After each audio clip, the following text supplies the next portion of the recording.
Welcome to J is for Justice podcast. If live breaking news and following true crime is your thing, then please consider subscribing to my channel.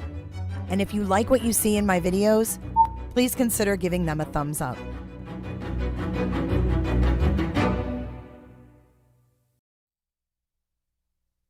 Good morning, my friends. It is Thursday, July 13th. Can you even believe it? I can't believe it. I hope you guys are having a good morning. I am still on my coffee with my mug from Miss Shell, who doesn't appear to be in chat right now, but it says, sorry, I can't. I'm watching every murder documentary ever made. Is that not the truth? Talk about autoplay on YouTube. Get the hell on out of here. Hello, all the loungers. Little Boston, Allison BD, Diana, Melissa B, and your lovely moderators in their blue dresses. Jammers, Angie B, Mike Sanner. Good morning. Miss Nightbot is here. My morning's complete. So today I am representing Houston with the Spindle Tap Brewery t-shirt from my good friend Kelly. Thank you, Kelly. I actually could not find the shirt for the longest. And you know where it was? Hanging in my closet. Ricky Beavers is in the house. What up, Ricky? Good morning, Anna. Good morning, Potato. And look we got a dingbat. We got two of them because I'm a dingbat too. So cheers to dingbats this morning. So I am feeling a little bit better, which is good. I'm alive. I'm here. So we're going to be going over today some of the court filings that we have not gone over yet in the Bryan Kohberger case. And the latest one is pretty interesting because the state has responded on what they've given the defense and what they have not and why. And you, the potato. All right, so let's get into it, guys. Let's get the boob tube going. Let's spark her up, whatever you want to call it, Spark up that old TV, VVV. Before we begin, though, here, I got a little something for you. Bryan Kohberger's hands, just for the fuck of it. Bryan Kohberger's hands. I can't forget Bryan Kohberger's freaking hands. All right, so let's get myself over here. Get myself off of the big screen. Wow, look, we got our shit together today, yo. All right. So the first document that we have is a notice of hearing. So we have a hearing on August 18th, 2023 at 10:30 Pacific time. So that's something to look forward to about a month away from now. We've got a defendant's motion hearing. Not an exciting document, but exciting that we have a hearing coming. Now we've got two documents here. And the first one we're going to look at is from 7-11.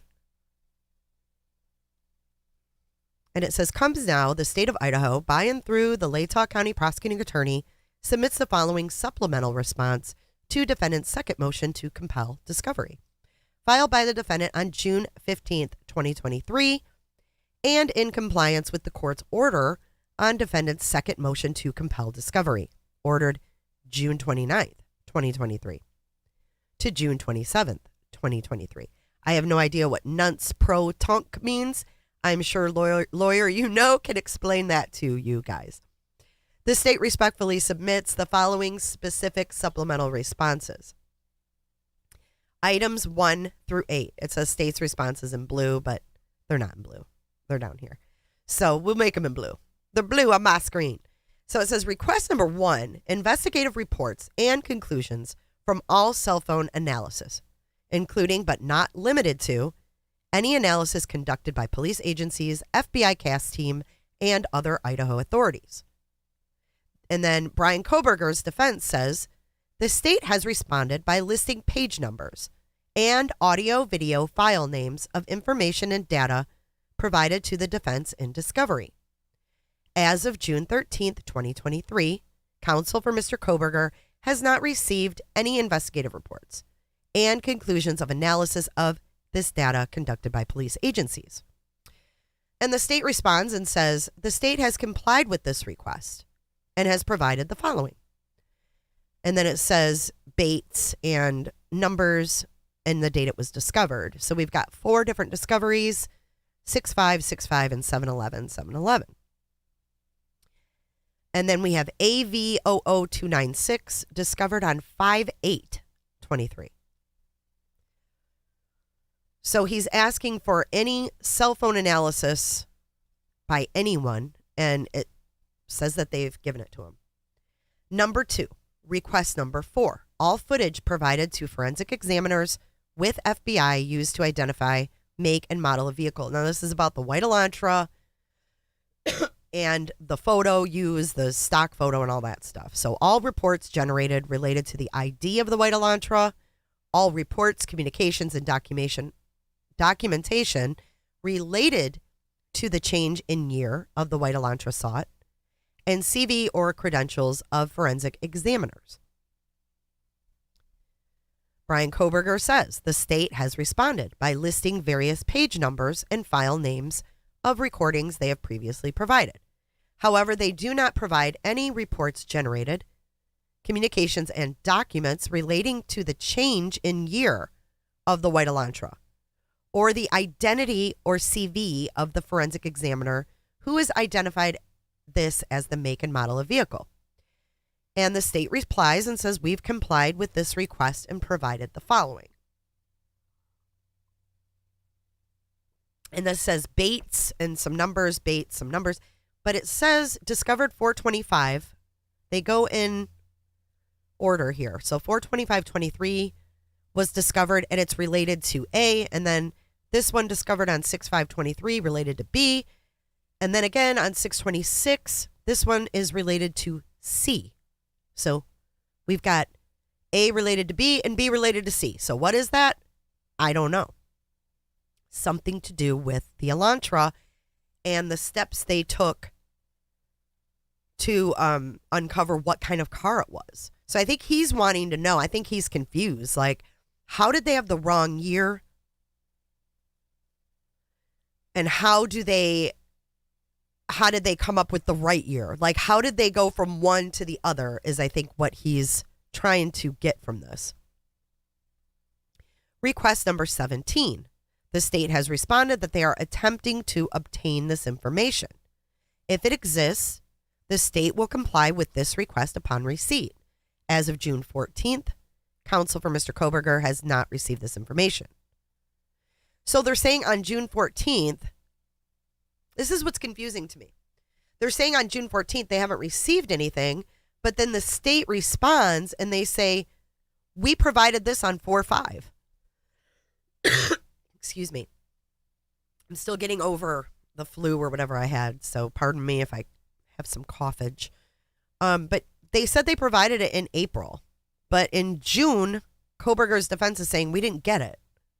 So who's telling stories here? Who's telling stories? Because it sounds like they gave them what they had. So I don't know.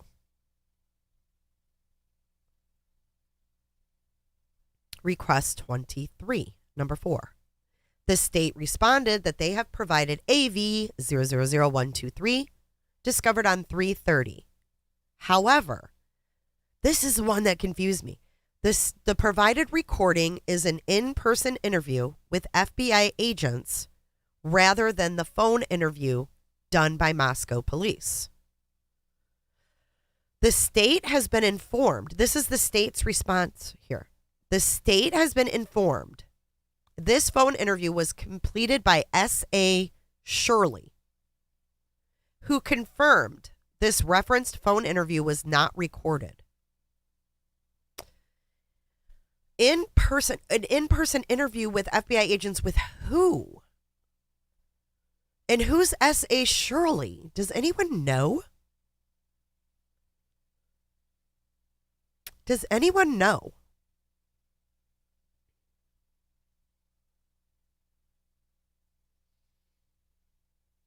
What do you guys think of that? Who would this phone interview be with? Like, they were provided a in-person interview with FBI agents, but they want a phone interview.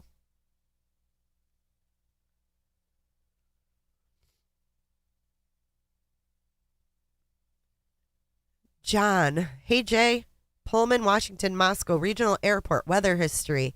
First snow, 0.17 inches on 11/7. Melted and started again 11/25. Released videos show snow on the ground. Dude, I'd have to go back and look at dates. Hello, Miss Leslie Watkins. Oh no, Jason. I'm just kind of catching up here. So who do you guys think this was with? The provided recording is an in-person interview with FBI agents rather than the phone interview done by Moscow police. Who the hell is S.A. Shirley? Shirley. Hair was curly. Shirley. Special Agent Shirley.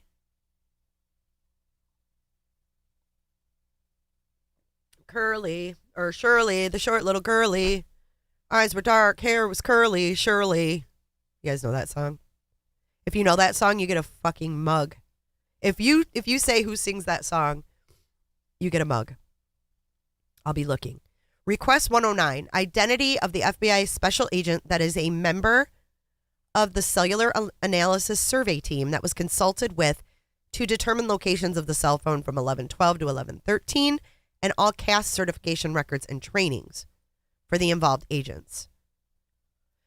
And then Kohberger says the state objected to this request for the reason that is outside of the scope of ICR 16. To the extent that the state intends to offer expert testimony, it will comply with ICR 16 B7. And Mr. Kohberger disagrees as this information was largely relied upon in various warrants, including the arrest warrant. Information relied upon to secure search and arrest warrants is necessary to conduct analysis of Fourth Amendment issues. Further, the entirety of the information could include materials required under Brady. Idaho Criminal Rule 16 covers broader area than the evidentiary rules of admissibility. No idea what the fuck that means. But it says here the state has complied with this request and has provided the following on 7/11. So they didn't want to give this info out. Why? Why? I mean, why not give everything out? If everybody's legit, why not just give them the credentials of the FBI cast agent? What's the harm in that? If they're probably going to call this person to the stand anyway. You know? I see no one knew that song. It's a damn shame. It's the Gucci Crew, yo. The Gucci Crew from the 80s. Showing my age again.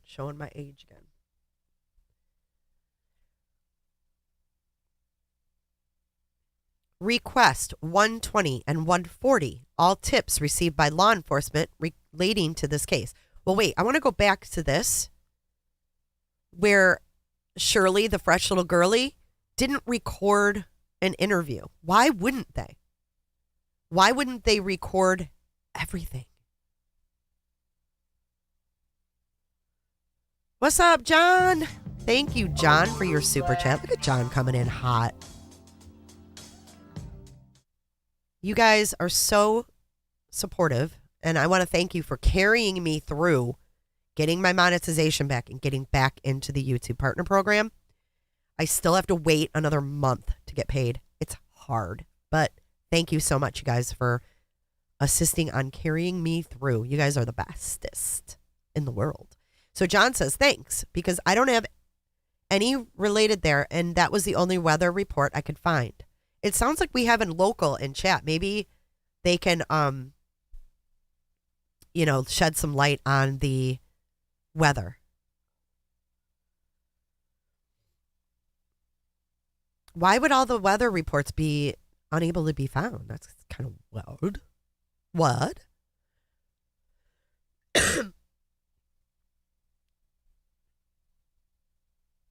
I heard Eduardo. Like with a G. Good morning, Samantha. Good morning. Yes, you can blame my singing for sure. Jammers. You can. You can. You can totally blame my singing because my singing's god awful, and I definitely did not sound like the Gucci crew.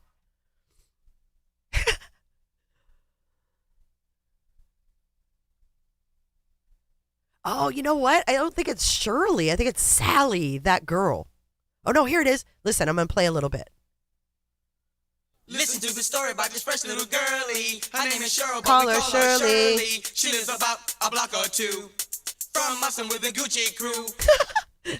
I'll put the link to the song in the chat, in the description for you guys.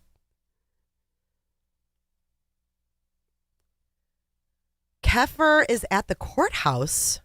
I'm going to have to go back and read chat. Keffer, I'm not sure what this table is for. They are painting and doing some work inside the courthouse. Christina Keffer, you're at the courthouse right now? I do little. I live 40 minutes from Moscow. I work less than 5 minutes from the house that the kids lived in.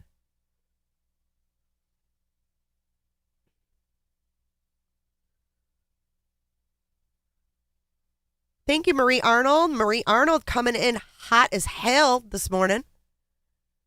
Hot as hell, Marie Arnold. Thank you so much for your $10 super sticker.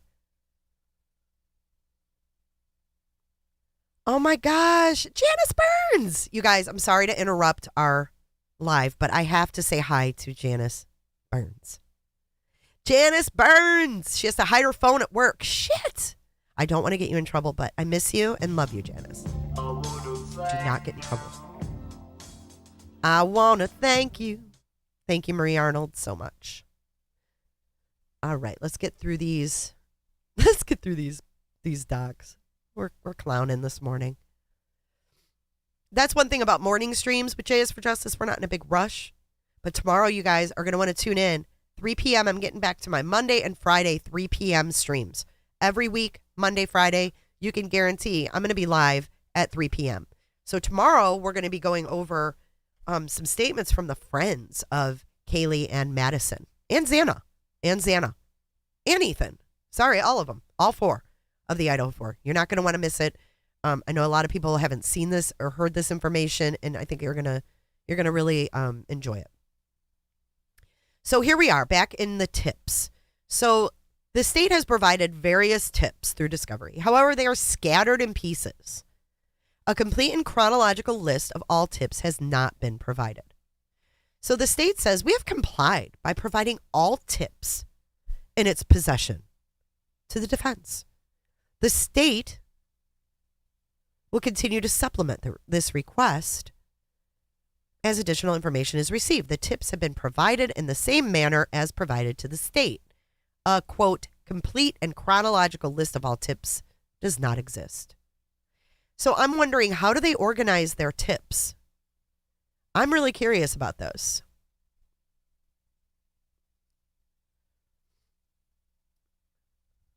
Schmicky, hello. So is that a joint? Or is it a cigar? Oh, so you didn't see anything, Christina, that was, damning or anything like that. Hello, Heathen. Heathen, 74 in the house. Thank you, guys. All right.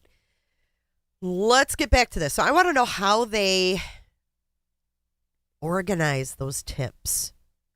If they don't put them in chronological order of when they came in, how do they organize them? Is there an organizational pattern that they follow? Because I was rewatching, I know, but I was rewatching Chris Watts' arraignment.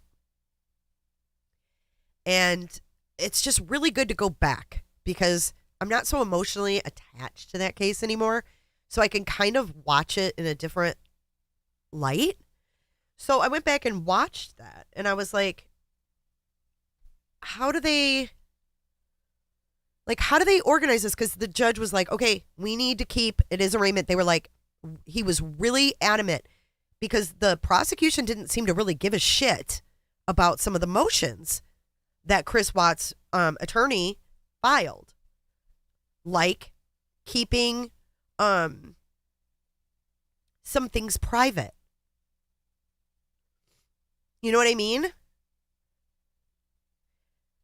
And the judge was like, wait a minute. We're having a hearing in 5 days, but we need to make sure that all of the investigators preserve their notes, because they do handwritten notes. They sit there and they make phone calls and they're jotting things down and they're writing shit down as they uncover it. And the judge wanted to make sure that they preserved all those handwritten notes. And to be honest with you, it doesn't seem like Rourke really gave a shit. Thank you, Lulu. Welcome. It didn't seem like Rourke really gave a shit whether or not that shit got preserved. And the judge was really fair. And when I went back and watched that, I was like, wow, he would have never gotten a new trial or a trial at all. I just don't think he would have that would have never succeeded.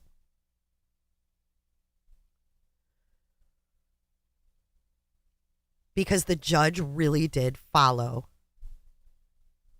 the rules and made sure that Chris Watts, that any exculpatory evidence was saved, and all of that. Even though the prosecution didn't seem to give a shit, and they kind of fought it, actually. It was weird. But, yeah. Paper Chaser, what's up, my man? Okay, so I don't know. They say a complete and chronological list of tips doesn't exist. I would think they would have to organize it somewhere. I feel like if you have 20, like Fry said, we have 20,000 tips. How do you organize those? How do you put them in order of importance? There's got to be a way that they frame them so they can go through them. I think. Schmicky, welcome to the crew, babe. So good to have you. So good to have you. All right. So number 7 is request 136. All audio recordings related to all search warrants obtained in this matter. And Kohberger says the state has responded they are attempting to obtain this information. If it exists, the state will comply with this request upon receipt. The defense has been provided with a photograph of a DVD entered into evidence as item 435. Or is it a cigar? 23M-0085, labeled as SW Audio. There is also a notation that this DVD was copied to the county on 1/13/23.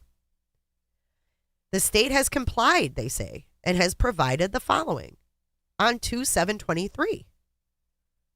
So why are they saying, like, we haven't gotten this when they have? I don't understand why they're doing this. I don't think there's any way that this trial is going to start on time.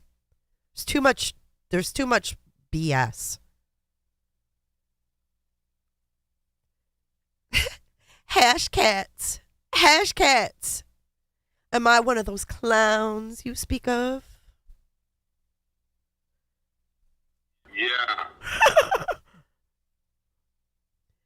It's funny. It's funny, Hash, because you're watching all the clowns on YouTube, but you say that it doesn't matter what we say. For donuts? Have a cup of coffee and a donut and come back, Hash. I feel like it's too early for you. But they're not saying that things are missing, and they're constantly adding to the discovery, which they've said. See, Summer, you even got Summer worked up, Hash. Come on. Look at Summer. You got her all discombobulated, calling her mom a clown and shit. Come on.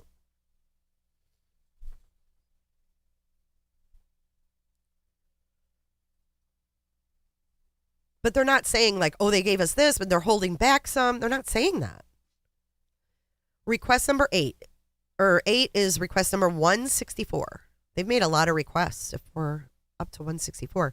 Body cam recordings, notes, photographs, and all information collected at the autopsies by Tollison, Vargas, and Gunnarsson. And then Kohberger's defense says the state responded that they do not have these items in its possession. Clarification is needed on if they exist and are still in possession of another agency. Now the state has been advised that these items do not exist. As the state has indicated in its responses to prior discovery requests from the defense, the state has and will continue to provide discovery in accordance with ICR 16 and applicable law. So Tollison, Vargas, and Gunnarsson, are we assuming they were at the autopsy? Are they just guessing? Is the defense guessing that they were there? So they were there and there's no proof that they were there? No notes, recordings, body cam, or photographs were collected by these three. So maybe that's what the defense was trying to get out. Do these three have any evidence from the autopsy? I don't know. Hey, Feminem.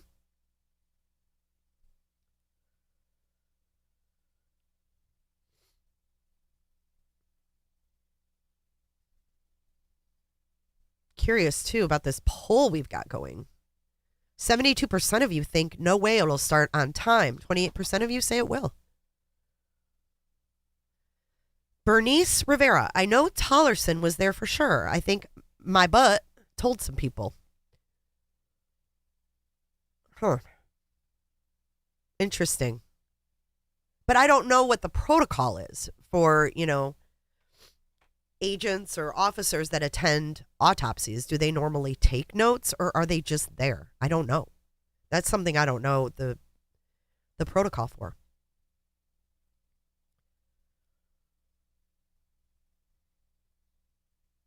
Tammy Lynn from Taiwan. Taiwan in the house, guys. How awesome is that? Wow. The Taiwanese have found Jayas for justice. How about that shit? I flashed and said, wow, pretty far out. I thought it was pretty far out. That is pretty fucking far out. Welcome, Taiwan. Oh my God, Paladin switched names. Hash came back as Paladin. Paladin 2004. Bryan Kohberger, spelled incorrectly, is innocent until proven guilty. And that will be determined by a jury, not by YouTube. I'm not here to determine whether he's guilty or innocent. I'm reading a document, dude. Why you got to change names? Just stay put, dude. Just stay put. Wake up. All right. And then that is the end of that one. Let's go to our next one, which was filed yesterday. Comes now the state of Idaho by and through the Latah County prosecuting attorney and submits the following supplemental response to the defendant's second supplemental request for discovery, filed on March 23rd, and defendant's motion to compel, filed on March 4th. In compliance with the court's order on defendant's motion to compel discovery, ordered June 30th. This is so confusing. The state has complied with this request and has provided the following supplemental specific responses to item 160, defendant's second supplemental request, and item 6, motion to compel discovery. Norman Bates 14536-14566 were discovered on 7/11. These records are limited to formal post-documented trainings. Oh, this is about the cops' trainings. These records are limited to formal post-documented trainings. Records of briefings, informal trainings, and conversations are not documented in writing. As the state has indicated in its responses to prior discovery requests from the defense, the state has and will continue to provide discovery in accordance with ICR 16 and applicable law.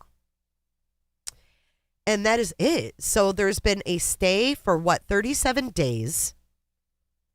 And I believe that Kohberger's alibi, if I'm not incorrect on this, is due by the 24th of this month.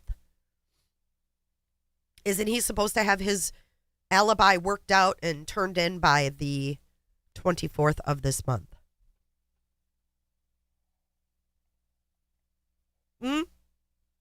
Yeah, conversations. Let's go back and look at that.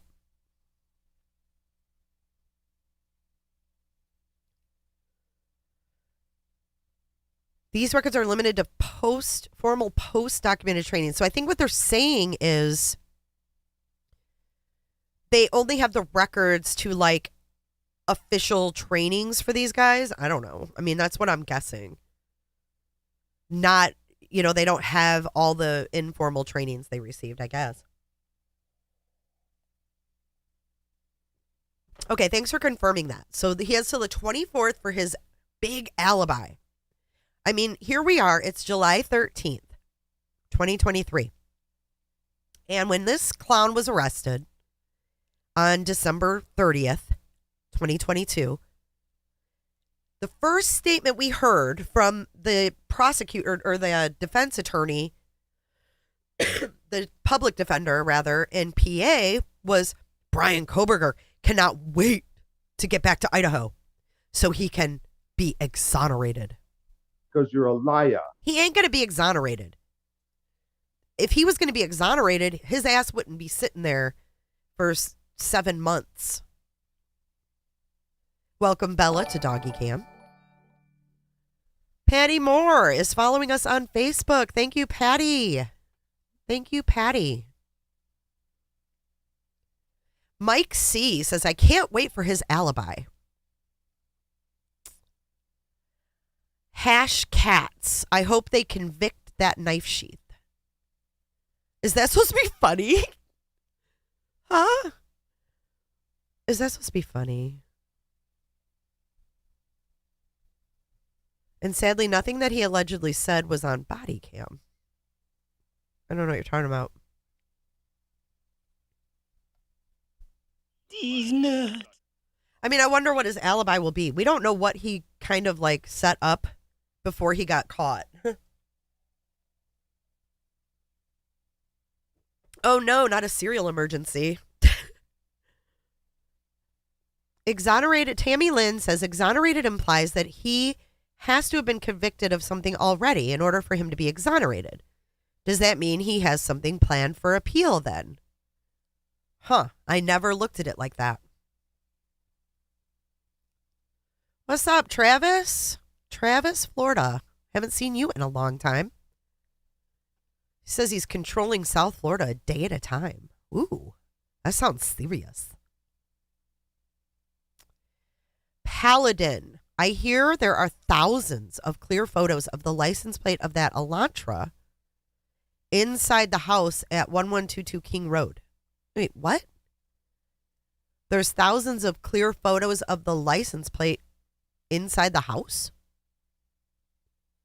Okay, Mike. I don't understand that, though. Like the Elantra was parked in the house? Like a showroom? Hi, Cheryl T.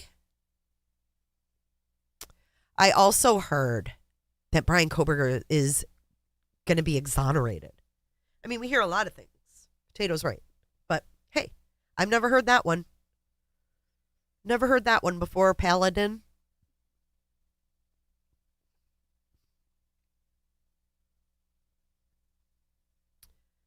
I don't understand. I don't know. Diana says, make it make sense. Please explain, Paladin. I don't know what that means. So like a showroom? Like they had the Elantra in there? Parked up? Spinning around on a little like the Detroit Auto Show.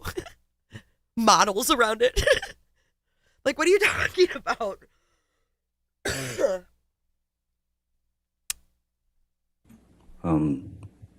Sure. So that is all of our documents, guys. God, I feel like we got through that really fast. It's only 10:35.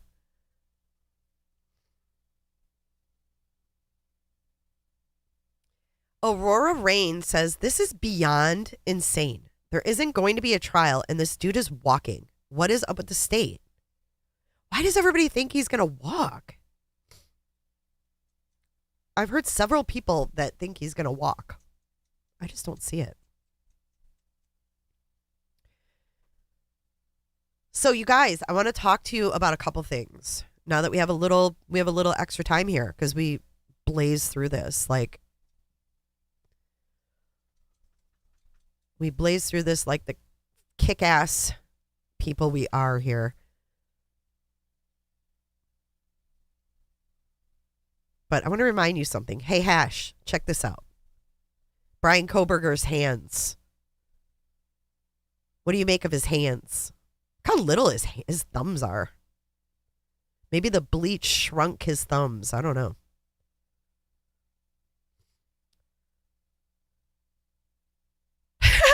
Jammers. Michael Jackson spells Bryan Kohberger backwards. I heard that too. Mike C. I bet there is clear video, though. The house across the street has night vision camera. How do we know that?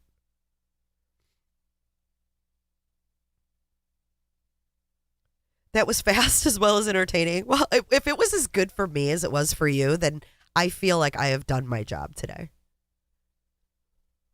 His hands! I will never delete this until this trial is over.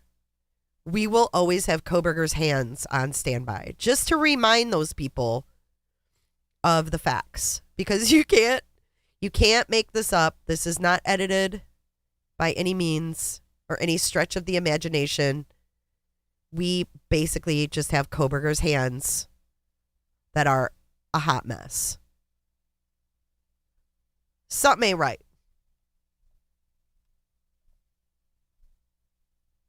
Hold up. Wait a minute. Something ain't right. Oh, the light bulb camera.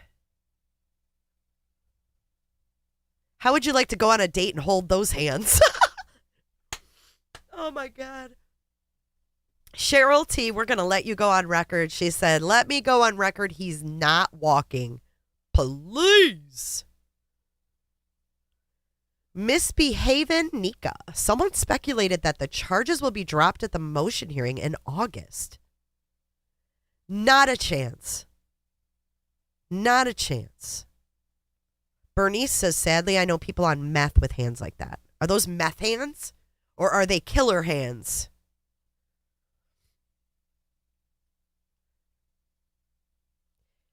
Okay, so yeah, there might be some red marks from the handcuffs, but look at his actual hands is what you're missing here. So check it.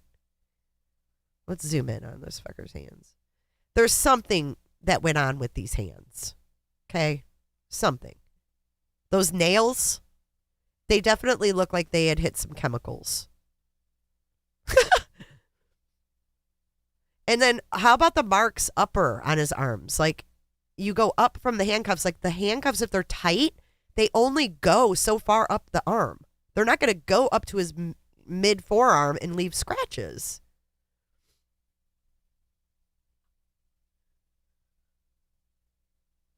Palmolive hands. They're lady hands, Mary P. Oh my God, I love you guys. I think we should chit chat for another 20 minutes about this case. I love reading your comments. Daffy Duck, what's up, babe? Bernice, you're the one that said it. Meth hands. His hands don't look like that now. Guess all that scrubbing with cleaners and bleach wore off. Anna wants to know the blood on the sheet. Small spots like he picked a zit or big stains drives me nuts. I agree. I want to know what that evidence was that they found in the house, in the apartment, because there wasn't much. They tested a whole bunch of stuff for blood, but didn't come up with shit, but a couple things.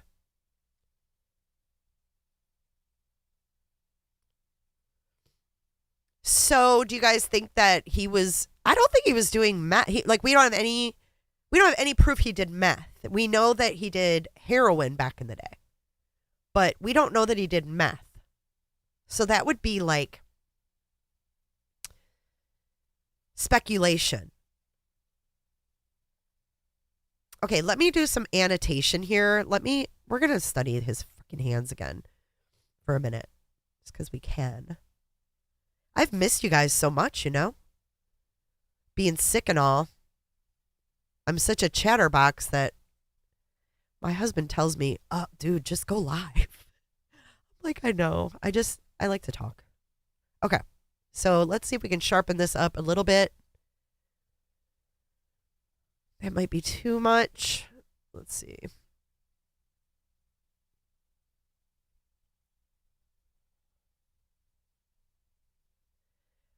Okay, so now I'm going to show you guys where I see marks. And this isn't an exact science, obviously. But if you want to assume that, you know, these are too tight on his wrists and that's why his hands look weird. Here's the other one. There's the one I was looking for. Okay. That was the wrong Kohberger hands. That was Kohberger hands 1. Get rid of that one because that one's no good. Here's Kohberger hands 2. Now you can see the white bleached nails.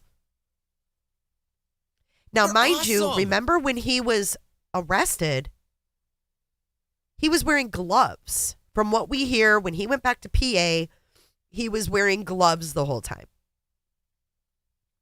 So why would his hands be like this? It had to have been prior.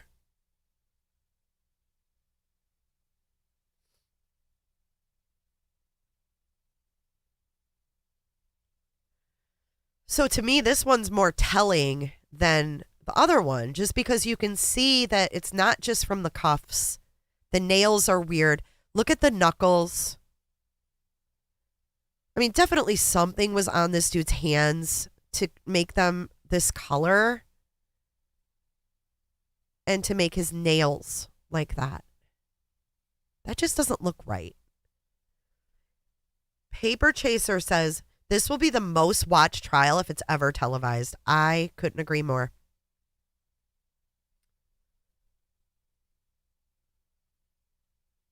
Yeah, it's really strange because it does go up. Excuse me. Megan Fox, though. Jammers are so funny. I just don't know what to make of these hands. It's just so weird. Because when you look at the rest of his arm, it's like such a stark difference. Like, look. Ooh.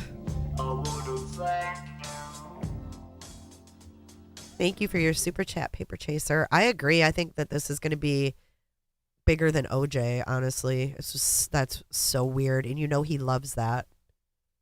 This dude loves that. Now this here could be, let me annotate. Hang on. Let me get my little annotation tool.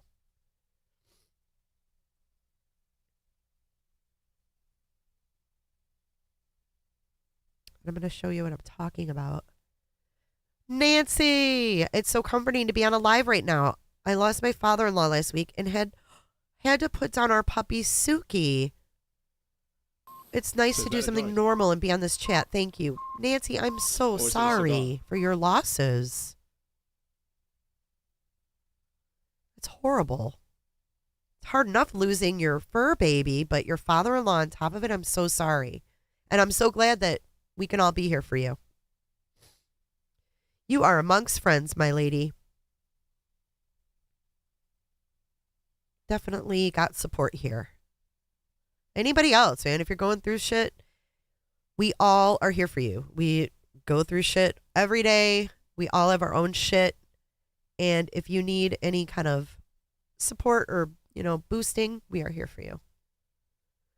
So now that we've got this up,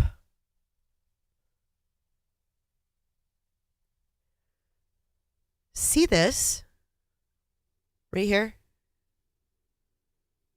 Yeah, I'm getting petty. Yeah, I'm being petty. You're damn right. But look, what is this shiz? Is that a wart? Is he warty or is he damaged goods? What is going on here? Check it. And then you can see you can't really see it in this picture too well. But what are those marks? And these, what are those? Are they moles? I don't know. My daughter's dad died last night. Grateful Mama, I'm so sorry. I'm sorry for anybody going through any losses right now. I'm sorry.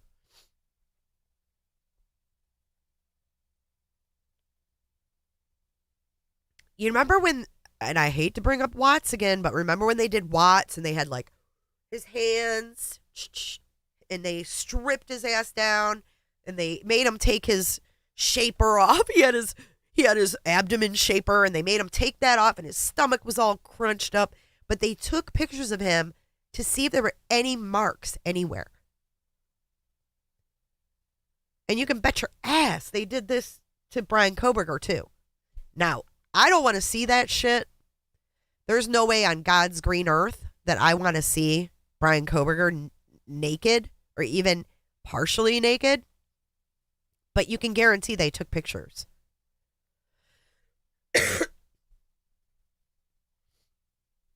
The nail color looks like he's been using a lot of either bleach or isopropyl alcohol or rubbing ethanol.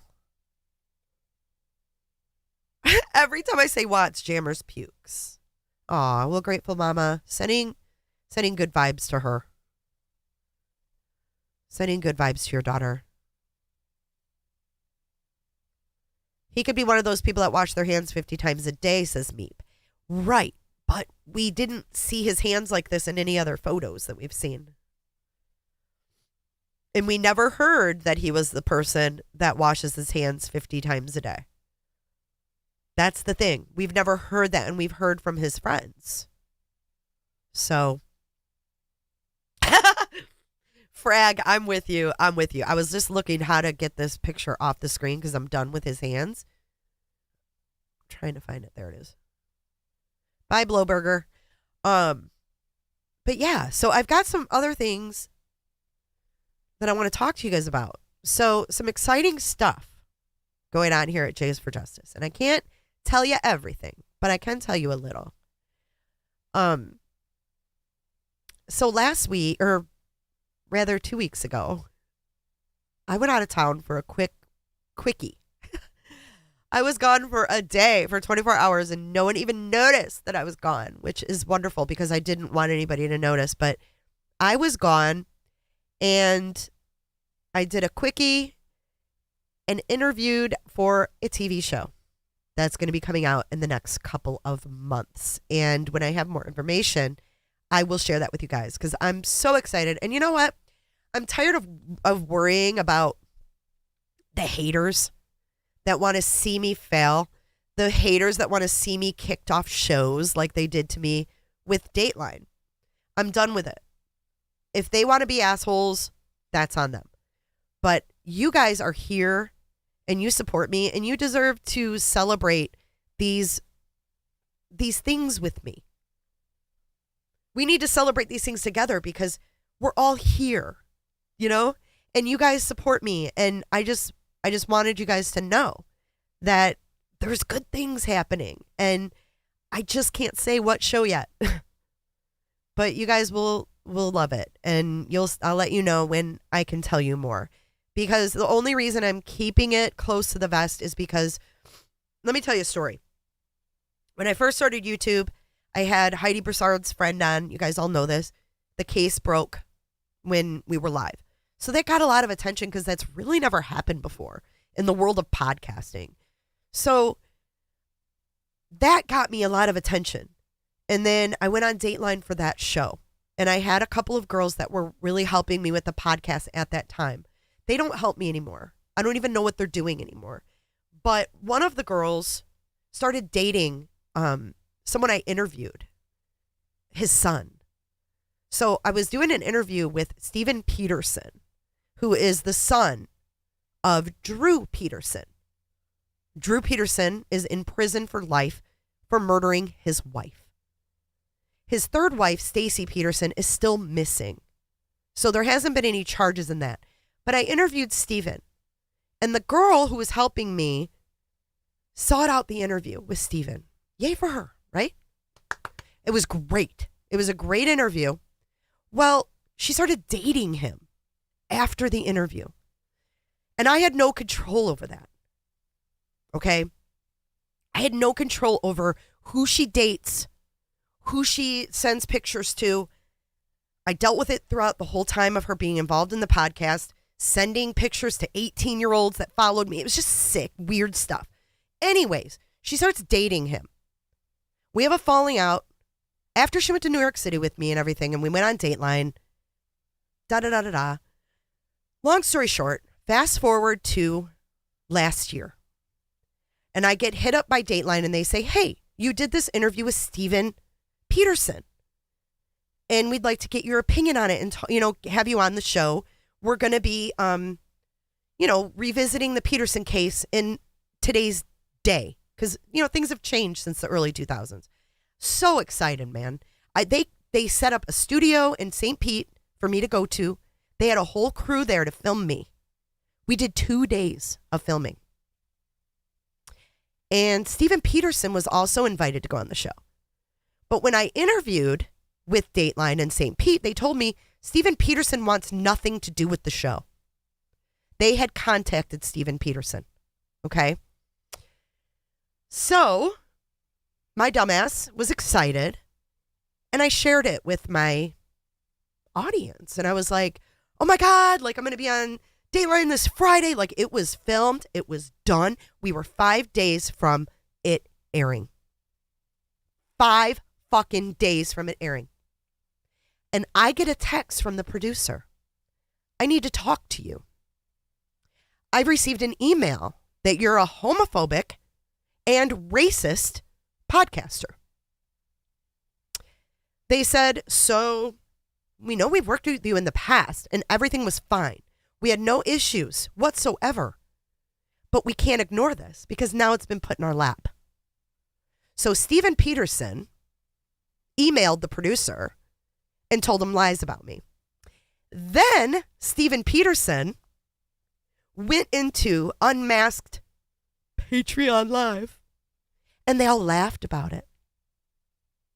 They all thought it was so funny that they kicked Jay off the Dateline show. So that's why I'm a little gun shy about sharing good things. Because their hands were tied. So it went up. It went up to the producer's boss and da-da-da. And they had to have all these fucking meetings about it. They had already filmed the show. It was ready to air. And as far as I'm concerned, I feel like that is interfering in someone's business dealings. And the more that I think about it, sitting back and taking this shit is bullshit. It really is. So Steven Peterson did that for his girl. So now they live together and all this weird, she went on a Unmasked, right? This channel that she buddied up with after she left me. Went live in their Patreon. And Melissa, the girl, was laying on Stacey Peterson's bed. They still have the same bed and mattress that Stacey Peterson laid on before she went missing. And she was boasting about it. Oh my God, this is Stacey's room. This is Stacey's bed. Gross. You're fucking gross. You're all gross. But guess what? You can't keep me down. So I interviewed for another show, and you all can fuck directly off with your racist, homophobe lies. Because I'm not going to give up. I'm not fucking going anywhere. I'm just not. So, Melissa B., I'm so glad that you are not that Melissa B. But I just wanted to share that story with you guys because I don't want you guys to think that I'm keeping things from you. I want to share everything with you guys.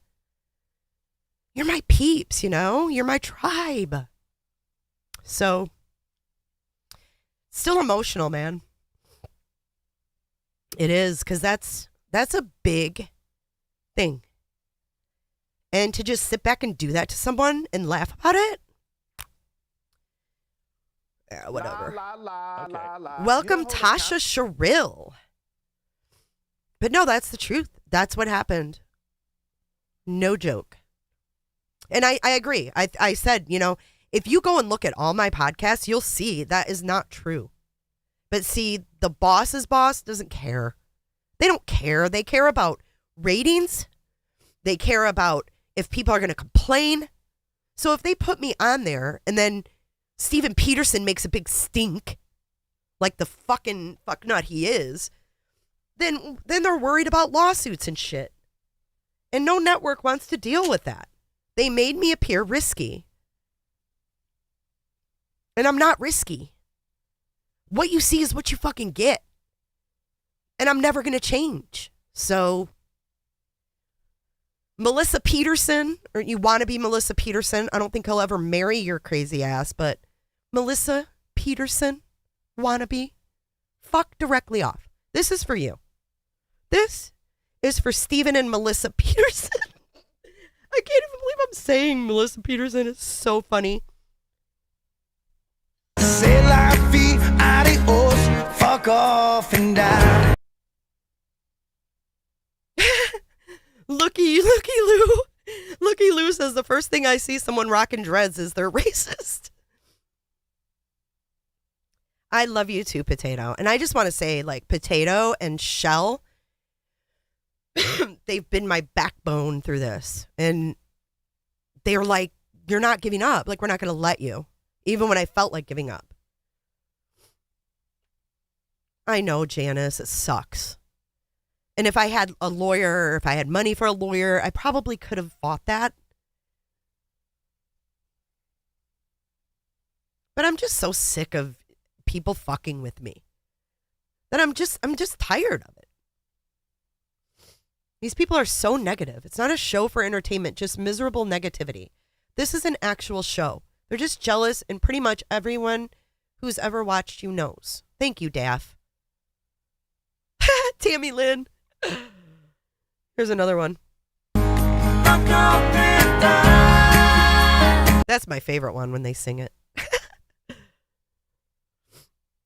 Oh, you guys. Thanks for letting me share that, though. Sometimes I just need to get that shit off my chest. And I'm sitting here and I want to share this fun stuff with you and tell you. You guys are my backbone. You're right. You're absolutely right. Everybody here is my backbone. 100%. 100%. And I didn't mean that to make you guys discount you or at all. Aw, Janice, thank you. And I know a lot of you have been around since the beginning. And you really know me. You know how I operate. You know how I roll. I just want to give you guys the truth. I want to give you guys the latest in cases. And that's all. That's all. I hate being on camera. I'm not going to lie. This is like so uncomfortable for me. But I'm getting better at it. Like, I think you have to kind of get to the point where you aren't constantly picking yourself apart and like, hey, oh my God, look at my face, or look at my hair, or look at this, or look at that. Like, it's just, I am who I am. So I appreciate you guys a lot. Melissa Peterson. That was the best yet. Melissa Peterson. One big happy living in the murder house. How fucking gross, man. La, la, la, la. Aw, Janice likes me on camera. Thanks. I know everybody likes to see the creator. I've always wanted to be on radio because I feel more comfortable audio, but I'm getting better. Diana, I thank you. Cherie. Oh, man. So, yeah. So probably this fall will be this show coming out. And I'll definitely let you guys know more when I can. And when I find out when it's coming out.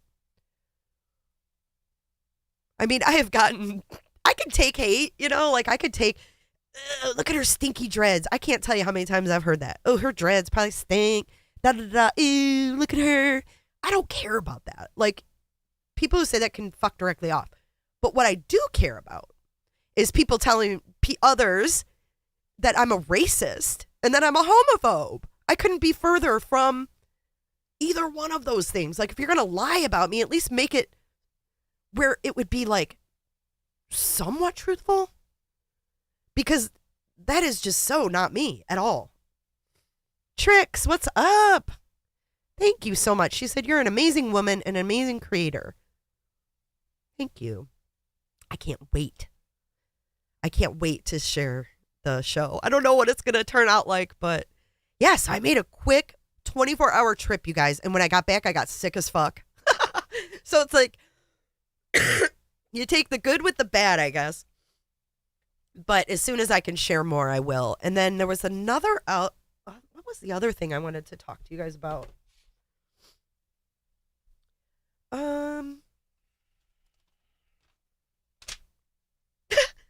This is my organization. Tell me I'm unorganized all day long. But don't tell me I'm racist or homophobic, because I ain't. Never have been. That is slander, isn't it? Damien! What? Damien Anthony, I haven't seen you in forever. Damien! Dude, I haven't seen you in like years. How have you been? And then this is my granddaughter organizing for me. Check it. That is some shit right there. Woohoo! I can probably read that better than I can read my own notes. God, what was the other thing? There was something else I wanted to talk to you guys about. I don't know, maybe this will refresh my memory. Maybe that'll refresh my memory.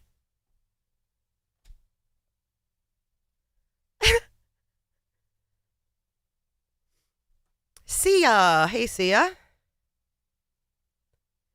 Paper chaser. Haters gonna hate. Yeah, paper chaser. I bet you've been through that too.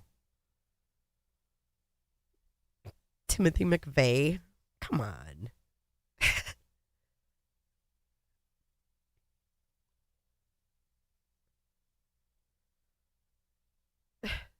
Timothy, that is a video that was circulated to confuse. It has nothing to do.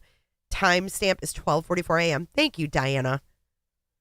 Because I know there's one person that's spreading this narrative about the sunroof and is tagging creators to get them to jump on that bandwagon.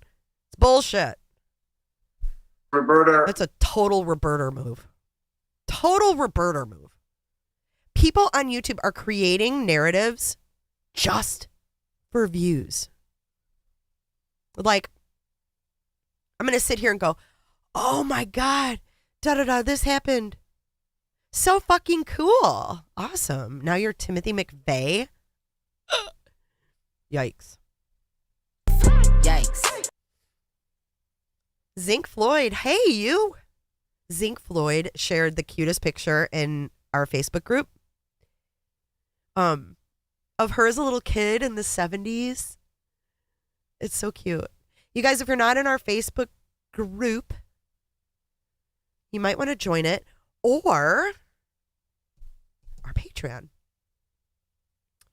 Last time you did a show, COVID broke out. What's next? I know, right? Aurora Rain. Technically, we're doing the same to BK. We're not doing the same to BK. You mean the same that was done to me? Dude, there's a reason why there's probable cause to hold that son of a bitch in jail pending a trial. And it's not because they don't have anything. So that's nothing compared. You show me one instance where I've been homophobic or racist in my podcasting or in my life. I mean, you had a girl on here who was my first podcast host that was very short-lived, who went on and on about what a bad person I am. Never once did she call me racist or homophobic. Trust me, she's known me since high school. If I was racist or homophobic, the bitch would have said it. And the bitch didn't say it.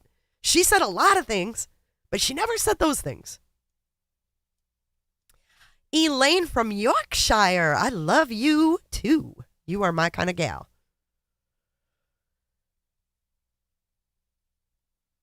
Yeah, fake tube news. See, that's what makes people, like, that's what gives YouTubers a bad name.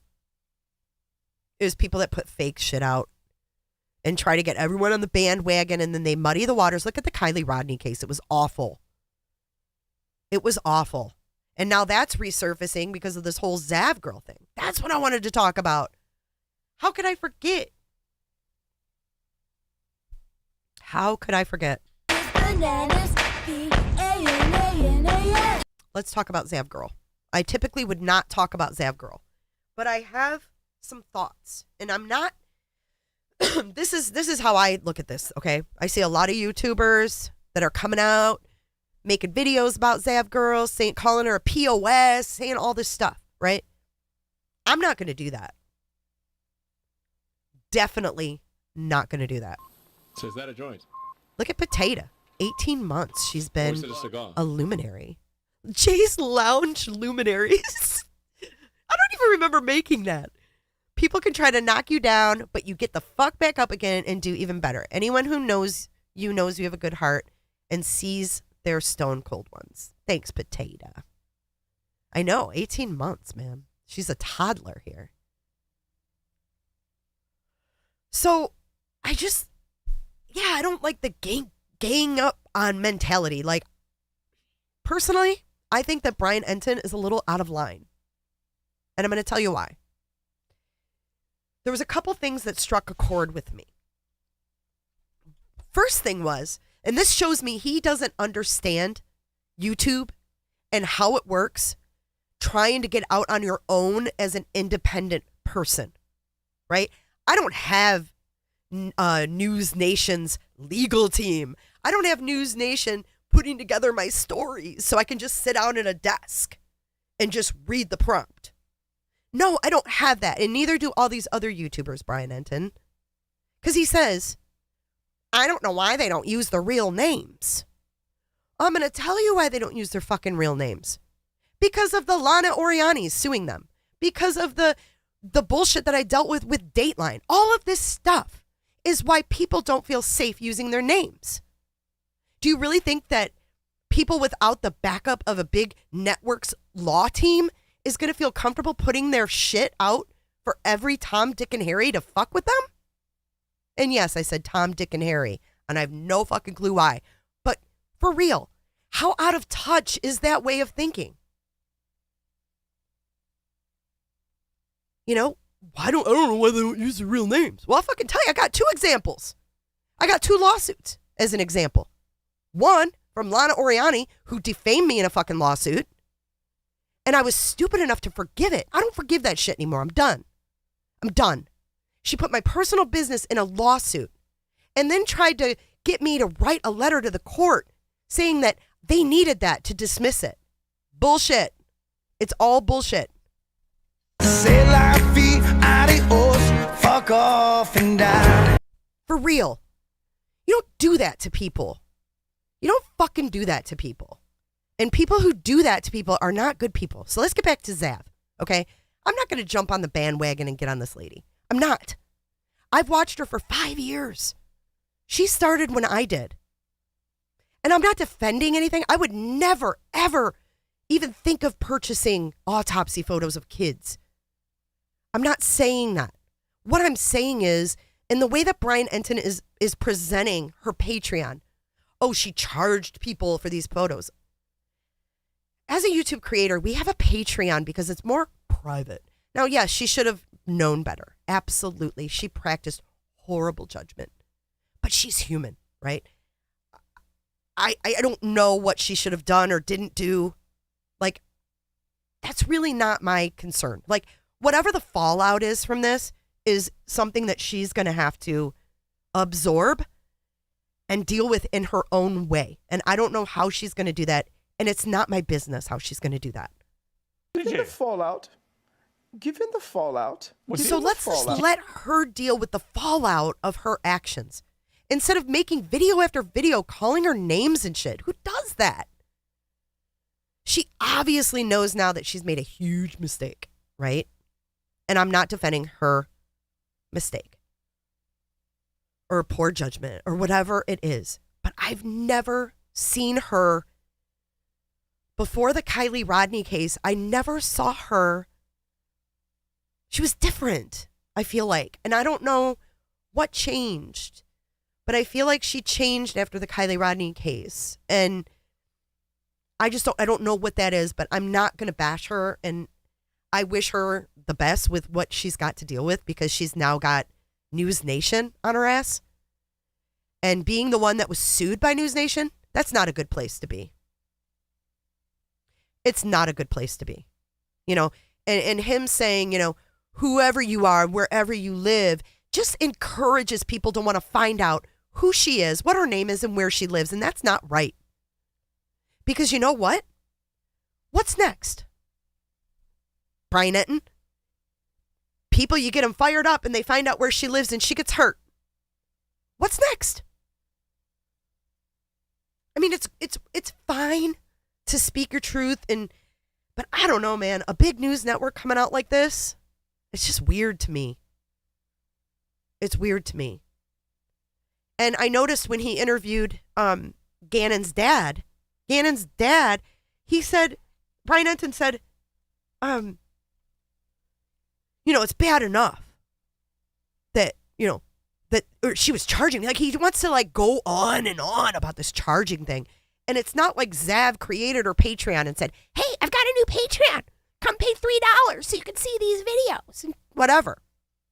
It was already in existence. Her Patreon has been there, $3. Nothing changed.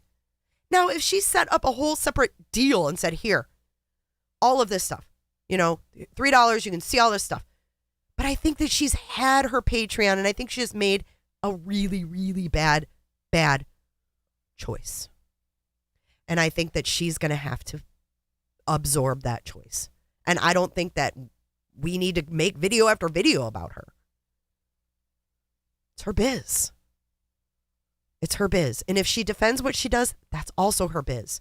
So whatever she decides to do, the fallout or the outcome is going to be on her. It's not going to be on me.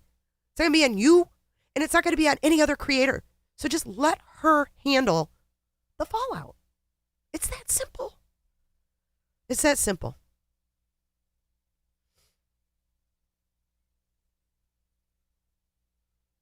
Yeah, I mean, it's called accountability, right? She's obviously being held accountable.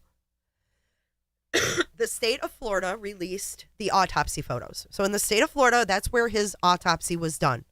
State of Florida has a very wide open policy on cases in releasing information. We have what's called the Sunshine Statute laws. They probably just sent her the whole damn file when she requested it and paid the money. But you have to remember, too, when you're paying as a creator, if you're paying like $400 for something, you're going to pay that money, but you're expecting a return.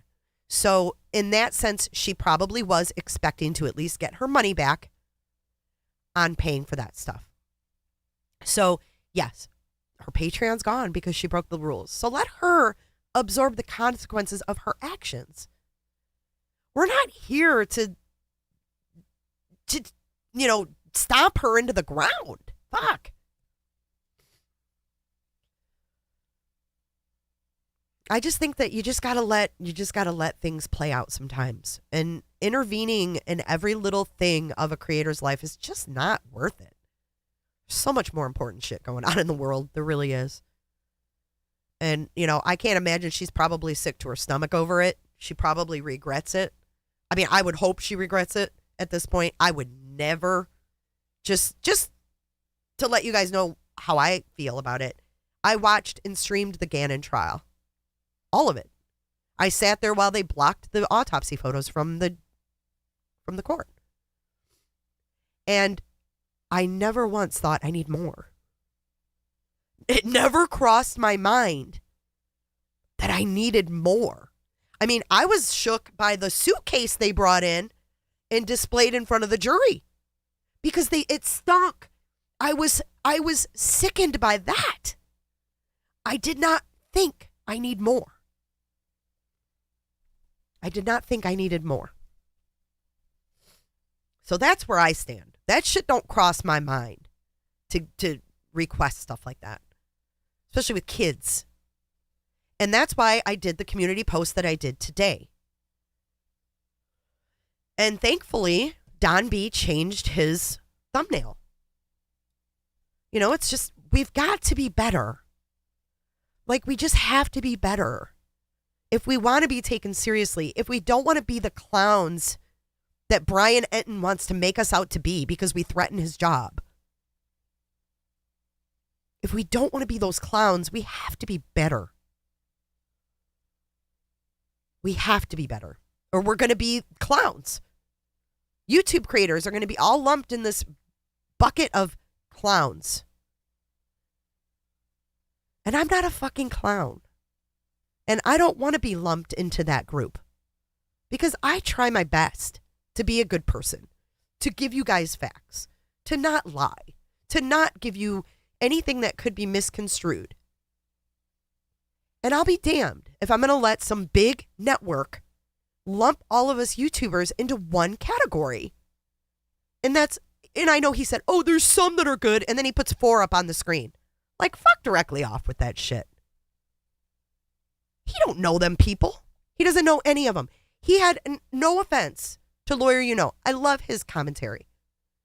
But they had him on as an expert on the Gannon Stauch murder trial when he's an accident lawyer. I just don't understand that. I just don't like it. I don't like that he's lumping all of us into one, and I don't agree with it. And I think it's wrong, and I think he's got a huge platform, and I think he's being irresponsible with it by doing that to us.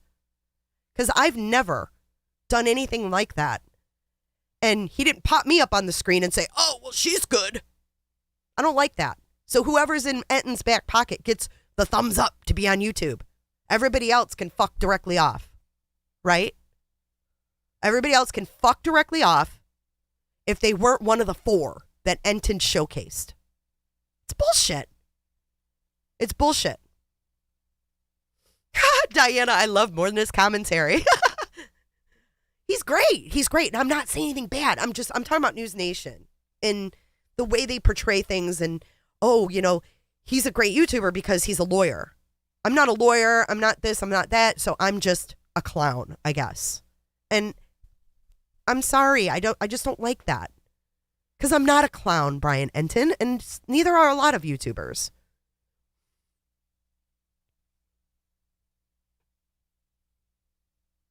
Yeah, see, Angie B, I'm telling you, let the fallout just happen.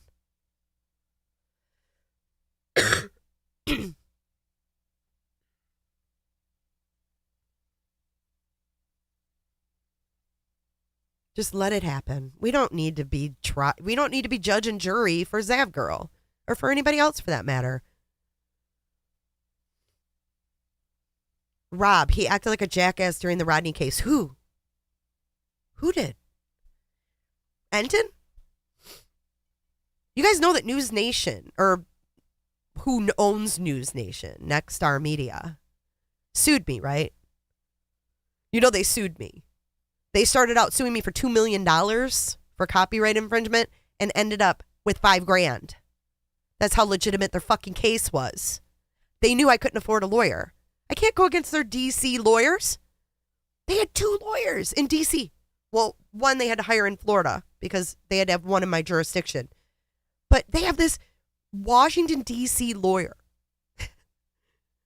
Mr. Ari, who took the reins in suing me for $2 million in federal court here in Florida. I reached out to every lawtuber. One talked to me. Says a lot. Says a lot. What did he do during that case, Rob?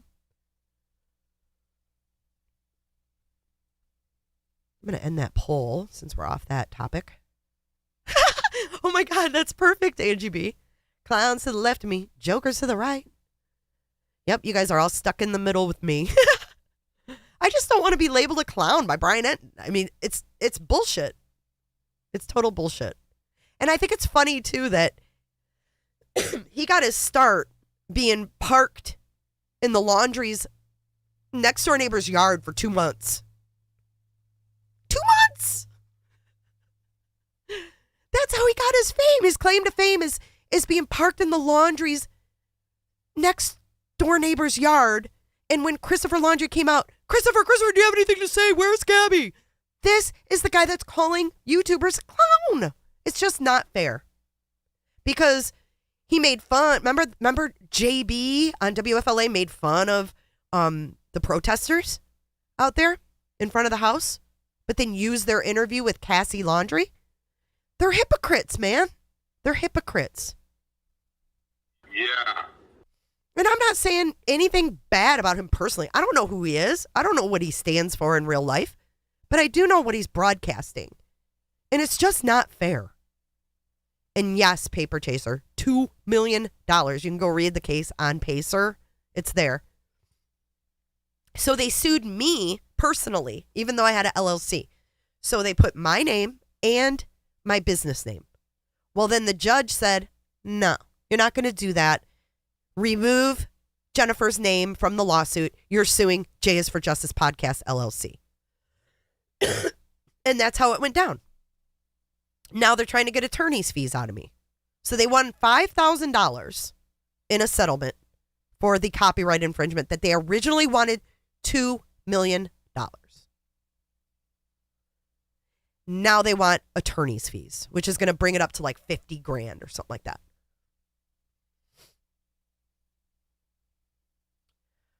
Just his demeanor and attitude. And after that case, he got too big. See, a lot of people get too big for their britches too. I don't know. Sushi Sue says, I don't know. Just because you can do something doesn't mean you should. I wouldn't want my child's autopsy viewed by strangers on YouTube. Neither would I.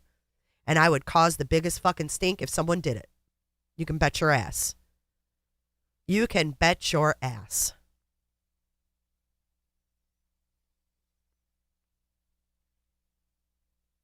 Elaine from Yorkshire says, it's not like Zav Girl. I know the way YouTubes are. Talked about is not right. You go, girl. Yeah, I think they're both wrong. I don't think what Bryan is doing is any better. I don't. And then dragging, I don't know, Gannon's parents onto national news. It's like, ugh, I don't know. I just think that Patreon getting rid of it, let YouTube handle it, right? Let YouTube handle Zav. However they're going to, if she broke their rules, they'll handle it. We don't need a witch hunt on News Nation for Zav Girl, for fuck's sake. And yes, I have fucking eyes like that damn AI thing. Oh, shoot. Whew, that was a lot. But yeah, I mean, I'm not saying that what she did was right or wrong. I wouldn't do it personally, but I'm not going to sit here and bash her. It's not my place. So, but I will say it's unfair for a big network to say the things that they have. She said, we came home, we planted flowers. On the side of the house. Oh, shit. I love you guys. You know what? I really, really do. Yeah, why didn't Bryan get the fucking clerk from the court on his show? Oh, yeah, Amica. Amica. Why didn't he get the fucking court clerk who released the pictures on his show? Let's get a bunch of YouTubers on to gang up on Zav Girl. Like, don't you have anything better to report on? For real. It's pretty sad. It's a pretty sad day when that's the 9 o'clock news. Pretty sad. So tomorrow, you guys, 3 p.m., like I said earlier, we're going to be live Monday and Friday, 3 p.m. Eastern Standard Time every week. So we could go over new shit that's happening. It's just going to be like a hodgepodge. We're going to, see my pen? Jennifer. This was made by our beautiful heathen, Jennifer. Fuck yeah. Fuck yeah, guys. I'm loving it. I'm liking it.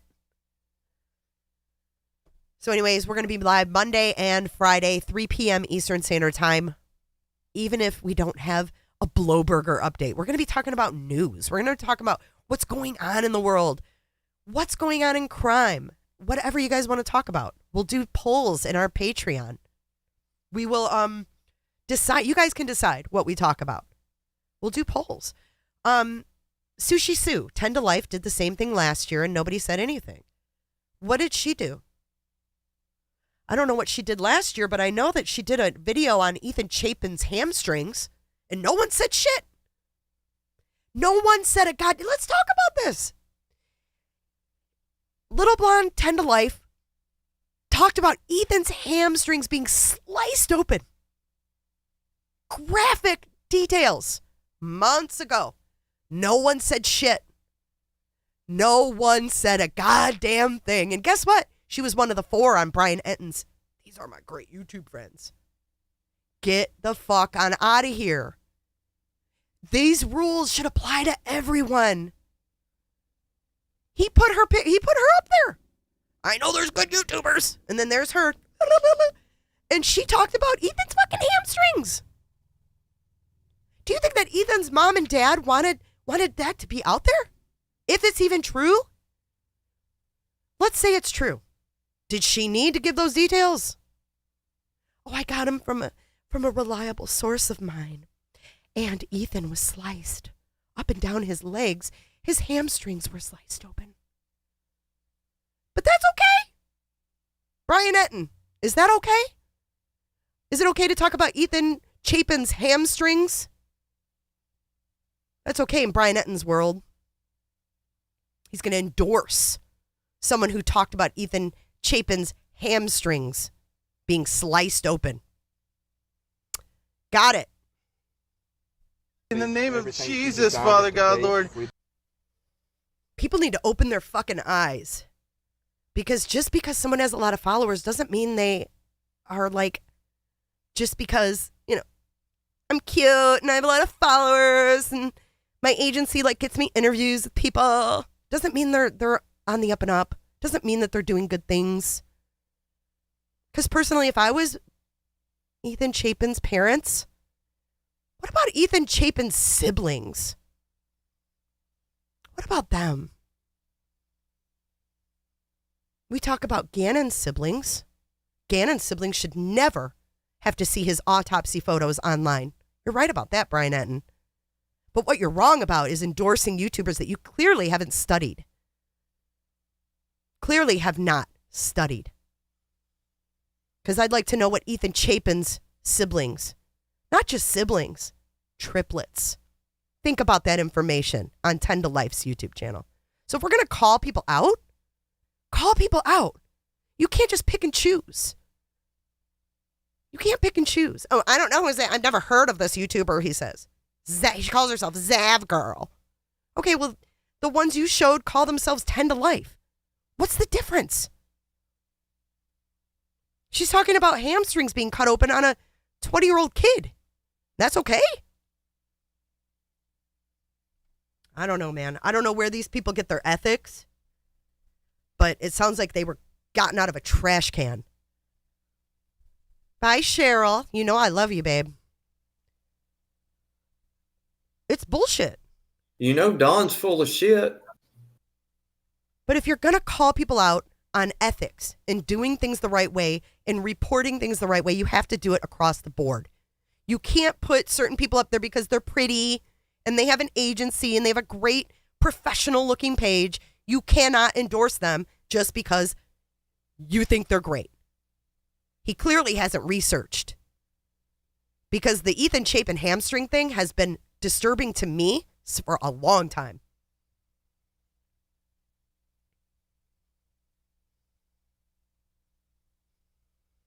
So, I don't know. I just think what's fair is fair, and what's good for the goose is good for the fucking gander.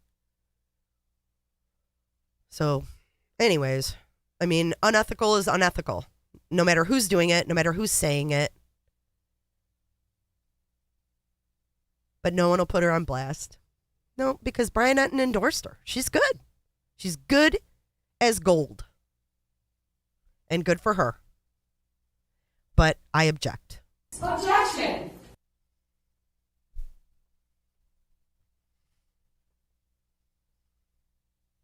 Miss K. Yes, I agree. It was a naked kid's abused body. I wouldn't think it was right if the child was alive. If a creator posted and sold child's photos, I think it's worse because he's dead. I think it's worse either way. Worse either way. Because whether they're dead or alive, they're still kids. And in my eyes, kids need to be protected, even more so in this day and age than they ever have. You know? We don't need to hear about Ethan Chapin's hamstrings. We don't need to see Gannon Stauch's abused body. It was bad enough hearing about it. So just stop. Just stop it. Anyway, I think that I have ranted enough. I am parched. What's good for the goose is good for the fucking gander. Yeah, we can get that on a shirt. Let me write that down because I always forget. So let me write that down. Look, let me add it to my list of things to fucking do. This is my list of things to do. Welcome to my world. And I'm a clown because of Bryan Entin. Oh, shit. Can you imagine if the Idaho 4 autopsies got put out? No. I mean, we never even saw Shanann Watts or anything like that. We shouldn't. Tom, Dick, and Harry. Whoever came up with that, anyways. It had to be a man who came up with the Tom, Dick, and Harry saying. Jurors need therapy for having to see that kind of thing. Why anyone would choose to see it is beyond me. You know what? Exactly. Exactly, Potato. Here, let's take that a step further, Potato. How about the officers or how about the bridge inspector who found that shit? He'll never be the same. You're right. That is so true.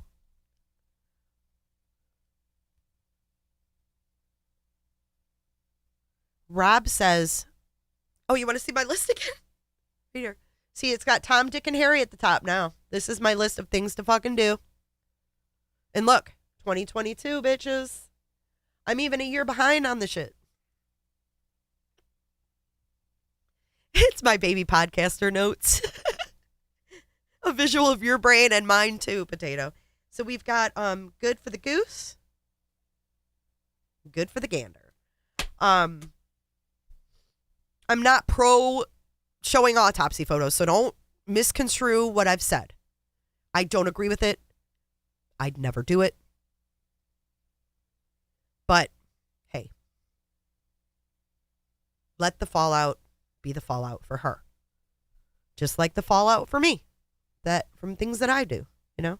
I get fallout and I don't even do anything sometimes. Given the fallout, you're being a Karen. Sushi, check your email. Bullet Kentucky man found with human body parts as decorations for his home. Skulls, spines, etc. Ew. The 17th. Let's see. Oh yeah. Very important day there. I really think that the 13th looks like something I should really be paying attention to. The 13th looks like something for sure. But yeah, I mean, she's got my whole fucking year plan of 2022.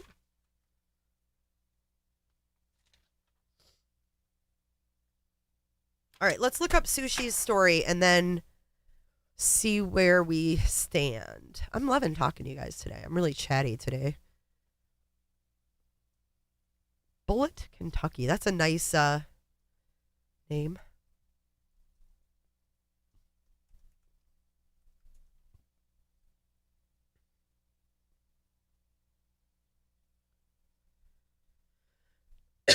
Sushi Sue always sends me the greatest stuff.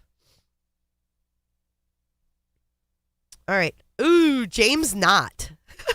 That's the guy's name. James Knott. Like James. Can you not? Thank you, One-Eyed Flo. She said, buy a calendar. Do you know that I realized the other day, Flo, that this was a 2022?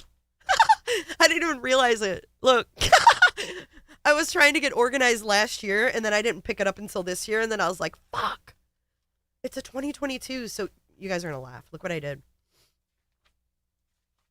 I literally changed... Yeah, I can't find it now, but I changed the top to reflect the right dates. La, la, la, okay. La, la. You don't hold account. All right, let's look up this. This is weird. This guy's name is John Knott. He's not right, or James Knott. Okay, so they searched this dude's house in connection with a search for firearms and trafficked human remains. Ooh, we're getting some thunder. We're going to get a storm soon, y'all. All right. Sushi, you are the best. All right, check this out. What the hell?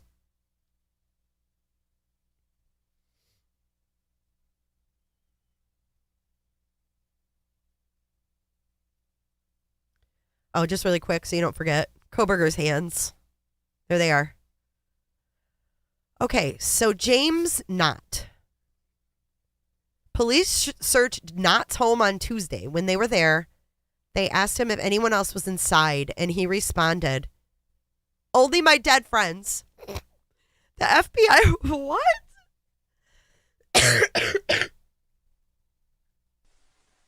What? The FBI then found around 40 human skulls, spinal cords, femurs, hip bones, and a Harvard Medical School bag. This is from that Harvard thing. Remember? Whoa. Remember the guy that was caught? Look at Harvard body parts scandal. He had a Harvard bag. Harvard morgue theft. What? I'm going to puke. No. Harvard morgue theft ring stole body parts, sold brains, and turned human flesh into leather.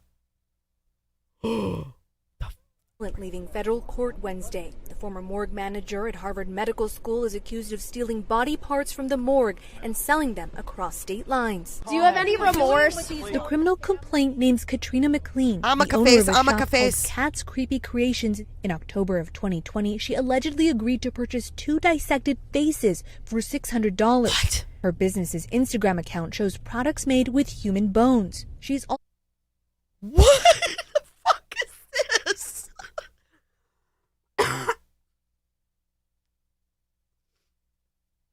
Did he put someone's eyeball in his eye socket or some shit? What? What? What the are you doing here? I meant to put this one. What the are you doing here? Whoops.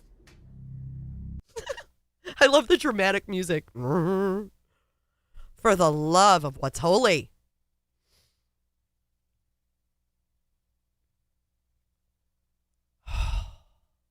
They sold the body parts to a nationwide network of buyers. Indictments handed up by a grand jury in Scranton, Pennsylvania, right by Blowberger, targeted morgue manager Cedric Lodge and his wife Denise, who live in Goffstown, New Hampshire, Katrina McLean, 44, of Salem, Massachusetts, and Joshua Taylor, 46. Joshua Taylor, that's the same name as the dude in Northport. The public information officer, Josh Taylor. West Lawn, Pennsylvania, were also indicted. McLean owns and operates a store called Cat's Creepy Creations. They're all accused of conspiracy and interstate transport of stolen goods. At times, Cedric Lodge allowed McLean and Taylor to enter the morgue at Harvard Medical School and examine cadavers to choose what to purchase. On some occasions, Taylor transported stolen remains back to Pennsylvania. On other occasions, the lodges shipped stolen remains to Taylor and others out of state. He stole dissected portions of donated cadavers, heads, brains, skin, bones, and other human remains. Ugh. The 15-page indictment doesn't go into detail about what the body parts were purchased for. Jammers! But it does mention that McLean shipped human skin to a man in Pennsylvania and engaged in his services to tan the skin to create leather. Dude, I'm literally holding back the puke right now. God almighty. So let's go back to this. This dude in Kentucky, James Knott. He's not right. That's what NOT stands for. James, not right. Sure. Whew. So they found a Harvard Medical School bag during the search. Records said the skulls were decorated around the furniture and one was found on his bed. The FBI said Knott had posted about selling remains on his public Facebook page just last month. Their investigation found Not Right had previously been in contact with a man in Pennsylvania who was in possession of human organs and skin. And that man had connections to other people who were selling remains.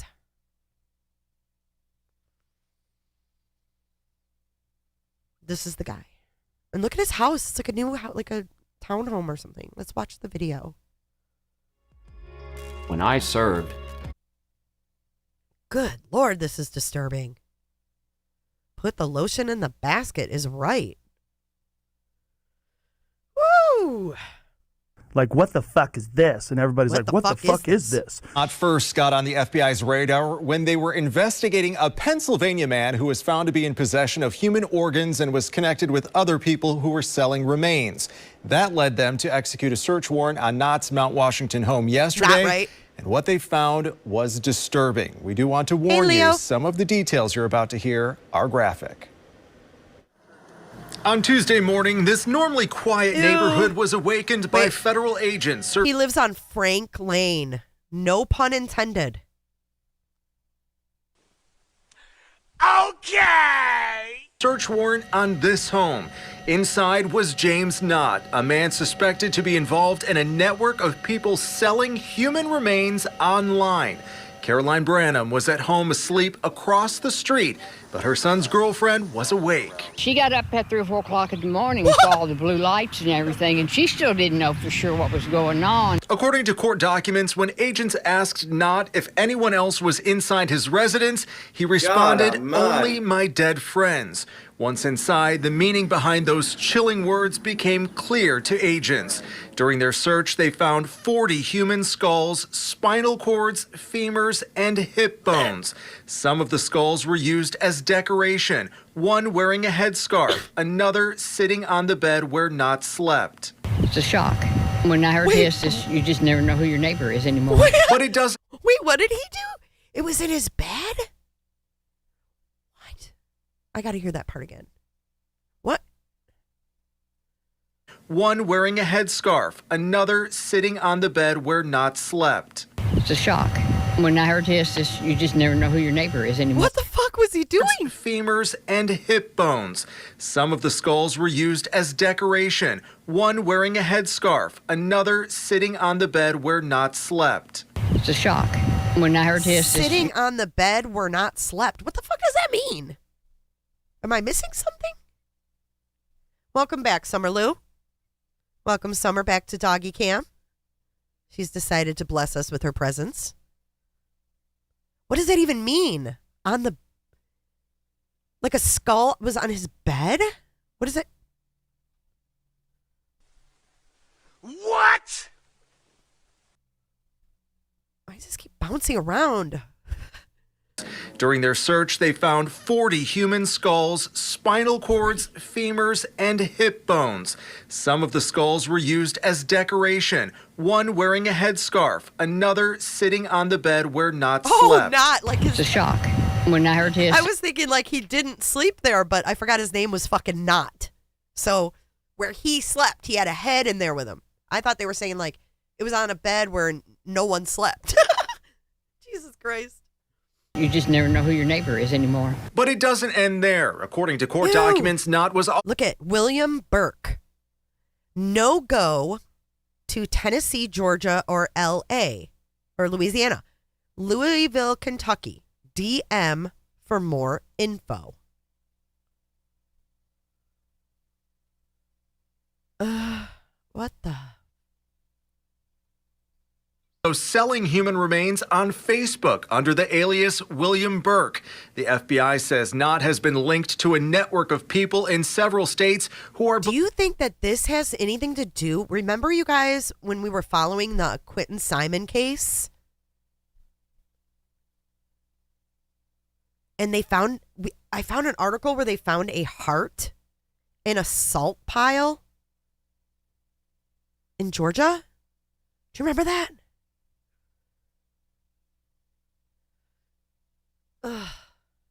There was a human heart found in a salt pile. I know, you like that grill, Flo? to be trafficking human remains. Some of the remains are believed to have been stolen from a mortuary in Little Rock, Arkansas, while others were allegedly taken by a morgue manager at the Harvard Medical School. Agents even finding a Harvard Medical School bag inside Knott's home.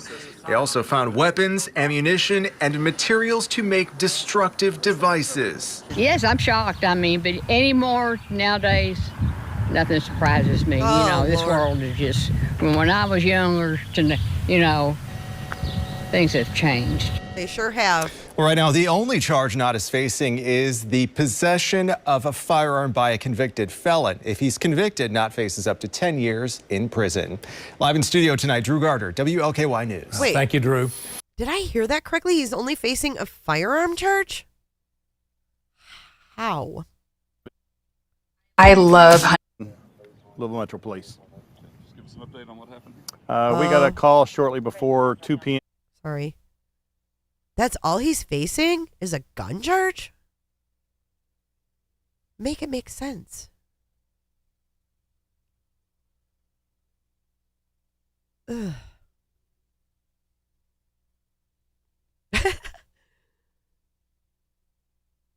Audra G., what trial are you speaking of? We've talked about quite a few things today.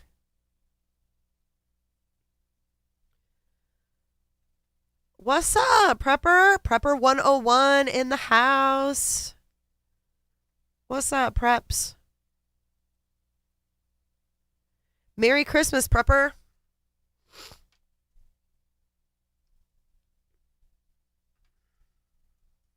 And his last name is not.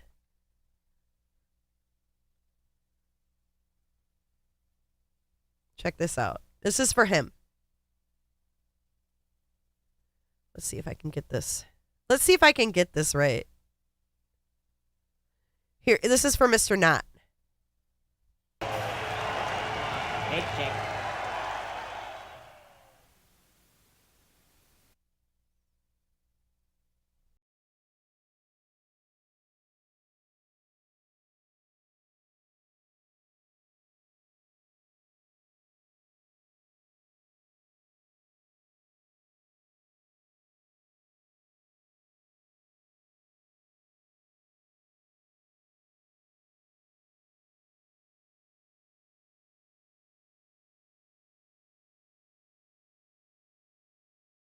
What a fail. What a fail for me. If you name the band, you get a mug. Here we go.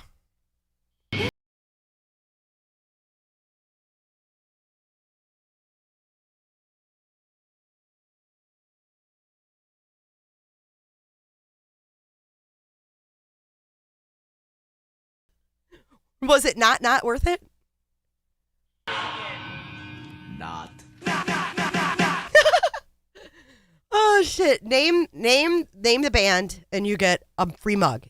You guys already failed today for the first one. Thank you, Tara, for your super sticker. I just got canucked. Kohberger's hands. I'm in rare form today, aren't I? Nope, Nancy, close, but no cigar. I bet Paper Chaser knows. Nope, not Slipknot, not BC Boys. I'm going to play it one more time. I bet Paper Chaser knows. Here we go. Check. Not. It is perfect. I'll give you guys a couple more minutes to guess, and the winner will get a mug. Not Bieber. Nope. I'll give you a hint. 80s. Definitely late 80s on that one. I'll give you another clue. Here's the beginning of the song. The very beginning.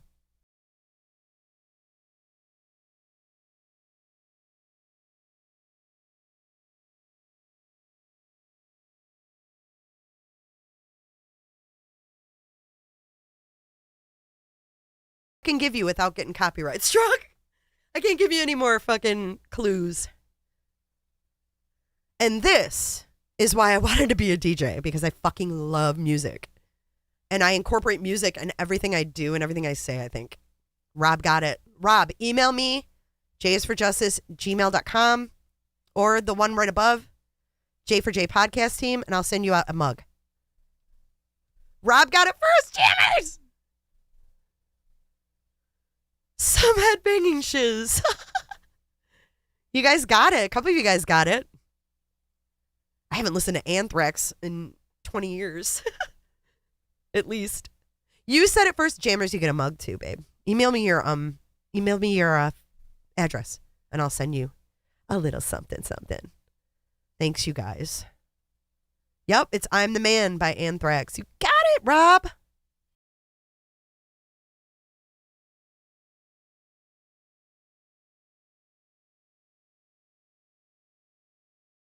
You got it, Rob. Definitely think I'm in the wrong genre. I'm just kidding. All right, guys. I think I'm going to close this out. I got to go get some cleaning done. But I will see you guys tomorrow, Friday, 3 p.m. Remember, Mondays and Fridays, 3 p.m. Eastern. I'll be live with whatever the fuck you guys want to talk about. We are here, and I'll see you tomorrow. See you tomorrow. Thank you guys for being here. Thanks for listening to my rant. Thank you for supporting me. And don't be a knot. Don't be a knot. Because we don't like knots. We don't like body parts on display, right? Bye, guys. Not. Rob and Jammers, email me so I can send you your mugs. It's J4J Podcast Team at Gmail. You know what? They can put it in the chat. jsforjustice@gmail.com or the podcast team. If one of the moderators could put the email up, that would be great. Have a wonderful Thursday. I'll see you guys tomorrow. Thanks. Be sure to check out my other videos and playlists for more true crime content. And if that's not enough, you can join our Patreon. Don't have a tinfoil hat? It's okay. We'll make you one. It's that easy. See you guys in the next video. See you later. Bye.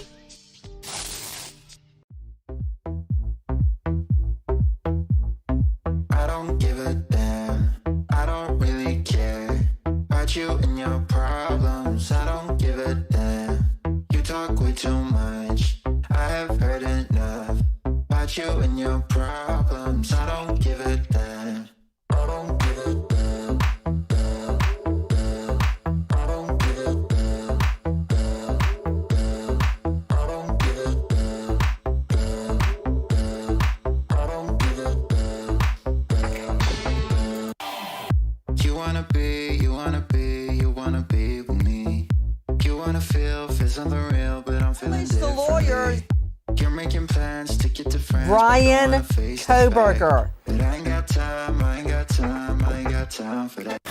Staying up late, sleeping all day. It's like a meat locker in my chamber. My new shoes, hanging by the pool, sipping on coke. I agree. Pawpaw. Roro calls him Pawpaw. I mean, that's Roro? not- Who is Roro? Stand up! You guys want one Jennifer or two Jennifers? Hi, Jennifer. Thanks so much, Jennifer.